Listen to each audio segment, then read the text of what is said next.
enough Italy, enough Norway. For now, at least. How about some quick hits instead? Let's do it. England rolls with 5-0 away win over Latvia to seal their place at the World Cup. Don, I'm not going to lie. I harbored some Tuchel skepticism, not with him as a coach, but him in the international game. Him as a German looking after the English. But he hasn't really put a foot wrong. Well, I don't know, Gab. I mean, you could manage England and get them out of the group. It's not just boring. I just think it's boring. I mean, what he's done is been quite good, but Scoring you can't, 3 goals a game. You never can't judge. You conceding. can't judge Thomas Tuchel on what he's going to be doing. He's been brought in to win England the World Cup. Let's see how he does then, and see how the team do then. Well, you can't judge him and say like flawless, like no goals conceded, which is pretty good, pretty impressive. But I can't like lean on that and go like amazing, top draw, world class manager. Do you like the way he's dealt with Bellingham? Absolutely, I do. Okay. So that's good. Tick. So tick that. The results you tick. Yes. Yeah. I'm not being doom and gloom. Magic up I'm more not being doom and gloom. I'm just hurt and Burns no, old, but right? I'm just saying, have they been tested? And they will not be tested until they play in the World Cup. So that's when you'll find out if you can take it a yard further than Southgate. For Scotland. Japan stormed back from 2 goals down to beat Brazil, Gab, in a friendly. Your boy Carlo Ancelotti getting some stick. Yeah, to the point that they had to remind everybody that he had a contract through whatever it is. I think people should chill. Yeah. It's a friendly game. They traveled halfway around the world. They played Korea. They look great against Korea. He makes a whole bunch of changes. I think the only holdovers were Vini, and then they had, and then weirdly the 2 older central midfielders, Casemiro and Bruno Guimaraes. But then Casemiro doesn't even play that often for Manchester United. So, yeah. And it weren't really on him, was it? Because they played well first half and then had 90 minutes where they just buckled the team, didn't they? Exactly. And he sort of said that's on the players because them sort of 90 minutes could lose your World Cup. Yeah, and I think for these players who played, who are, not assured of a spot, Paqueta maybe more so, but then you look at how he tried the front four, Martinelli, who I find Brazil very weird. It's weird. But just because I look at and I know I got all my old hat and I see Zico and Adair and Socrates and all these boys, I'm going like, look at these lads. I don't know, it's just weird when I see these Brazilian boys playing, I'm like, just not the same, is it? No, it's not the same as 1982. I know. No, the world has moved on a little bit. I know. Dominic Szoboszlai's late equalizer means Portugal will have to wait to secure their automatic place in the World Cup. But Cristiano Ronaldo scores twice in the 2-2 draw, breaking the record for goals in World Cup qualifying, which apparently is a thing. I think it belonged to Carlos Ruiz. And taking his all-time international goal total to 143, which is pretty absurd. Amazingly. He's like amazing. I commentate on Saudi football and I still see him going at 40. I still see him banging them in, still doing it for his country. And we're old enough to remember him when he was a fleet-footed winger who dribble and do tricks. He's reinvented himself. He plays a completely different position in a different style. Yeah, he's reinvented himself in Saudi to make sure you sign João Felix and Kingsley Coman and Sadio Mane for all those guys behind you to get him some goals. But he's amazing though. When how'd you criticise him at 40, still being in the shape that he's in? Like total dedication. The talent, he'll never lose the talent. What about playing center forward when you were a winger for the first? Is that not a big deal? No, I don't think it is. And the way he plays it, the way he uses his strength and his body. I think it's easier. I think there's positions that you can go back in. I found it when I was, a midfield player and you go back at centre half or right back and you can see the full picture. If you're Cristiano Ronaldo now, what you do is, Gab, you just play the width of the 18-yard box. Yeah, you don't track back. You don't run out wide. No, that's fine. But you also have to play with your back to goal, which you haven't really done. Yeah, but he's never going to lose his first touch. So that's something you don't lose. All right. And then if you've got the talent that he's got behind him, the fascination for me is in a big game, if he needs to be dropped, as Roberto Martinez. Oh, we saw that in Qatar. We saw how that went. Has he got the clout to drop him? 47 goals behind Christine Sinclair's international goal scoring he's record. Amazing. Spain, one of the favourites, Gab, destroyed Bulgaria 4-0. Let me ask you about Samu Amradodon, who I commentated on the Club World Cup in the summer. He got his first start. Is he, or could be the traditional centre forward they'd be missing? Yeah, so when we look at Spain, I think we get into this rut about how, look, so much passing, blah, blah, blah. They don't have a real number 9 because, some people still believe Morata wasn't a real number 9 even in his pomp. Right. And so they have Oyarzabal there, who obviously is a different profile. And here you have this guy who's big and strong, he certainly gives you a different dimension. And Yeah. I think that's important. And I think not a coincidence. He played that midfield of Merino, Zubimendi, and Pedri, which we saw in the last game against Georgia, to see how he could do. And look, he played a half. He got 5 shots off, 2 shots on target. He's a handful. He's a handful. He Yeah. gives you that other dimension if he continues to grow. Don, we're not done because we have more quick hits. Let's do it. Your boy, Nick Voltemade, a.k.a. Voldemort, Fire. scores the only goal as Germany went away to Northern Ireland.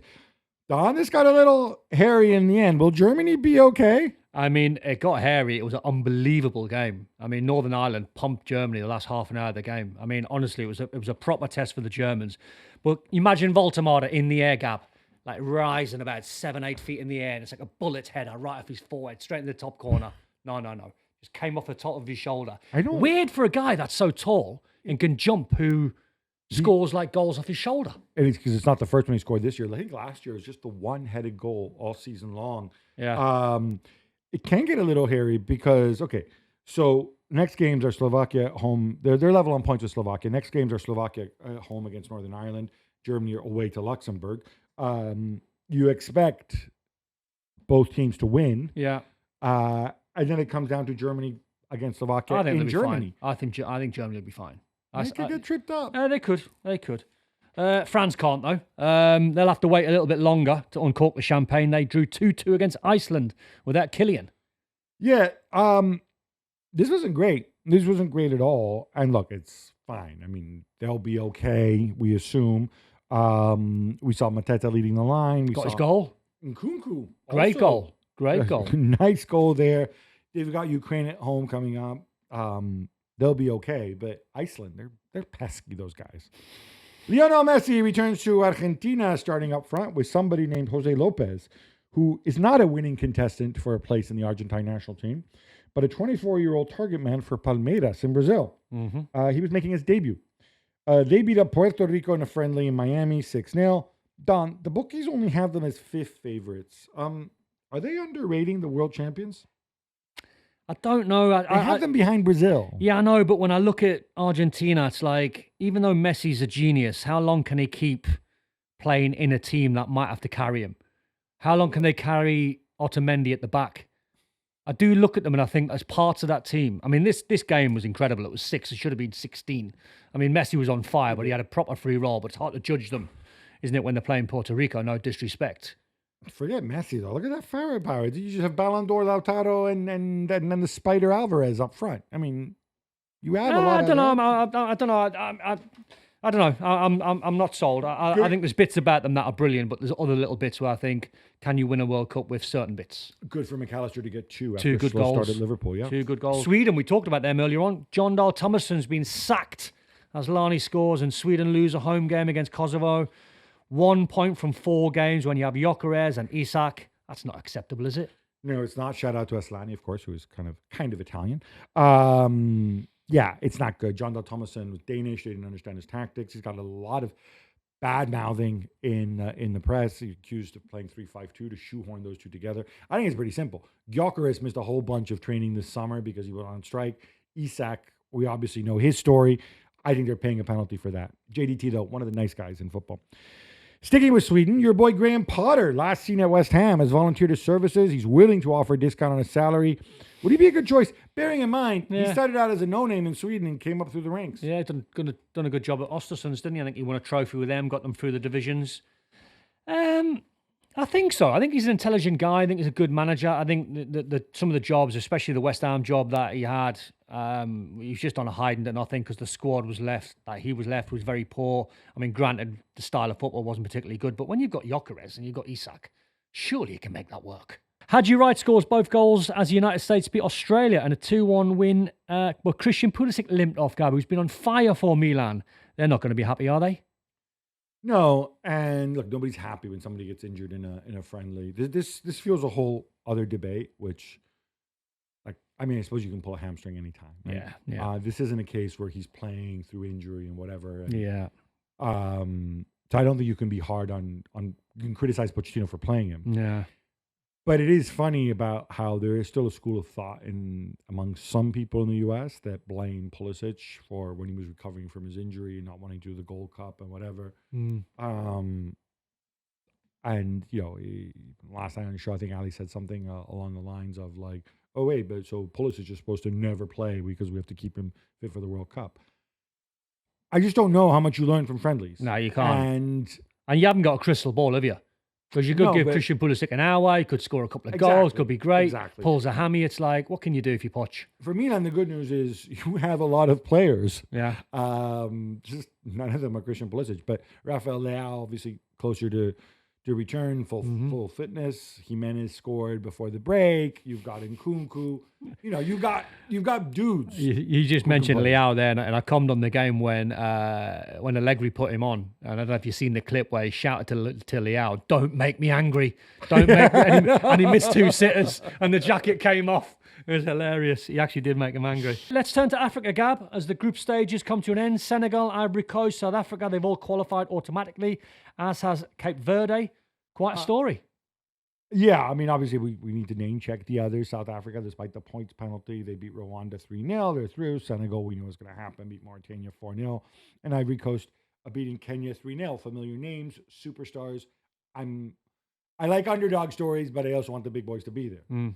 Cape Verde is a completely different story. Just over 500,000 people. They did a really good job. Jules explained this a little bit. I mean, they beat Eswatini, who the artist formerly known as Swaziland, I believe, 3-0.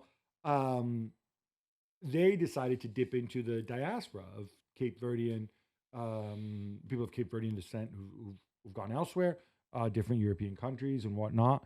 Brought a lot of those guys back. This is a country of just over 500,000 people. As of right now, until Curacao qualifies, and we'll see what happens there, but they would be the second smallest country to ever qualify for a World Cup. After, who was the smallest? Go on. I'll give you a hint. They're not very imaginative with their last names, and it's cold and they have volcanoes. I don't know, Gab. Iceland. Iceland. Back to Africa, Gab. Your boys Nigeria made it through. Skin of their teeth. Oh, yeah. So this was drama, as he mentioned. They had to beat Benin. They also had to keep an eye because to go to the playoffs, which is what they've qualified for, and they're going to play Gabon, they had to get a better goal difference than Burkina Faso, and they made it because the only reason they made it is because Frank Onyeka scored in injury time, which means they're one better. Prior to Frank Onyeka, do you want to take a guess who scored a hat trick? Victor Osimhen. The best is yet to come. That's right, Victor Osimhen. You know what? It makes my skin crawl that we've talked about Gyökeres and we had to talk about. We're going to talk about Sesko later and Cunha and all this stuff and Victor Osimhen. He's nobody amazing, wanted to man. know. It's just so completely absurd. People dropping 60, 70 million on these guys who, frankly, are they're department store mannequins compared to him. I'm still in the camp. I'm distraught that Conte couldn't make Osimhen and Lukaku work together. I know it's all like political and it's all like he wanted to leave, his agent, this, that, and the other. But what a player, man. But yeah, the playoffs, by the way, really tasty. You talk about Nigeria against Gabon. Gabon, who had the second highest points total, or had the highest points total of the second of the playoff teams. That's one. And Democratic Republic of Congo against Cameroon. Can you imagine a World Cup without Cameroon? No. It's like a World Cup without Germany. Exactly. We only hope. Turkey beat Georgia 4-1, gobble gobble, which is as good an excuse as any to ask you the existential question. Which young starlet would you take? Arda Güler or Kenan Yildiz? Yildiz. Ooh. I love Yildiz. I mean, I've heard people say it could be Del Piero. I mean, whoa. You know, that's levels. Two fantastic young players, but I love the way Yildiz plays. Can play anywhere. He's got a trick. He's got balance. He's got skill. I mean, they're both fantastic players. Which I think it's one of them. It's like when you talk Messi and Ronaldo. Whichever one you want, I'll have the other one. Yeah, I'll tell you what. There's not many countries in the world that have got two number 10s of that age. Amazing. And of that quality. Saudi Arabia and Qatar have made it through to the World Cup, Gab, but UAE are furious. Yeah, they were extremely furious to the point that, so they played Qatar. They lost 2-1. And apparently, like, people started throwing objects, they started throwing sandals, pelting things. They could get a points penalty now. So the way they did it, Asian qualifying has not literally a billion, but close to it, qualifying rounds. And so in the end, they had to determine which two teams were going to go to the playoffs. Or Mhm. sorry, which two teams were going to qualify automatically, and which ones were going to play off against each other to get into the interconfederation playoffs, where you could play an African team or South American, you could play Bolivia or whatever, right? And UAE are very angry because it was two groups of three, and Saudi and Qatar. First of all, they got to play last, which is a big advantage in a group of three. Yeah. Secondly, they got to host because they played them all in the same place. So one was played in Saudi Arabia, the other one was played in Qatar. Yeah. Saudi drew 0-0 with Iraq. They're through because they scored more goals. They have the same goal difference. Upshot of all this is Saudi and Qatar are there. Emirates and Iraq, they will play in the playoff, and then the winner gets to go into the interconfederation playoffs. There is a lot of bad blood and a lot of conspiracy theories right now doing the rounds, and a lot of it's fueled by the Emirates, who feel they got screwed. What's Donald Trump up to, Gab? He's raised the possibility of World Cup games being moved from their venues, despite FIFA saying it's an all clear. So, basically, if you remember, this came up a couple weeks ago when he talked about like if he thinks a city's too dangerous, if it's too violent, he's going to move games out of that city, out of the World Cup venue. Some people at FIFA said, no, it's not your call. It's FIFA's decision to move games. Now he said, he was talking in the context of Boston. He says the Boston mayor is not good. He says that parts of Boston have been invaded. And, then they said like, well, but it's FIFA's decision. He said, look, I would just call Johnny and say, let's move it to elsewhere. And he would do exactly as I say. he says about Johnny Infantino, he said he wouldn't love to do it, but he'd do it very easily. Yeah. People are losing their minds over this. And look, I just want to say this. We can't have it both ways. We can't complain about FIFA bullying countries into getting their way and stuff like that, like they apparently did in South Africa and in Qatar and so on. And now the opposite thing. It's still a country. He's the democratically elected president. Is he not trying to do the right thing? Is he just clumsy in what he's saying? As in, if there is trouble in the city, isn't he trying to look at the bigger picture and say, well, actually, if there is trouble. Now, yeah, because I think the reality is that there's a lot of people who don't like him and say you're making up spurious reasons to send in the National Guard and whatever. That's their point. But I think fundamentally, I would hope that we agree the security of a venue has to rest with the authorities there. Yeah. Whether it's the president, whether it's the mayor, whether it's the police chief, hopefully they all agree and say we want to keep people safe. But, I think there's many reasons to go after Gianni Infantino if you're so inclined. I don't think this is one of them, personally. That's just me. Don, this brings us to an end. Thank you so much for stepping in once more. Jules and I are going to be back on Monday because we have a big weekend of club football returning. Until then, love the game, love your neighbor, love yourself.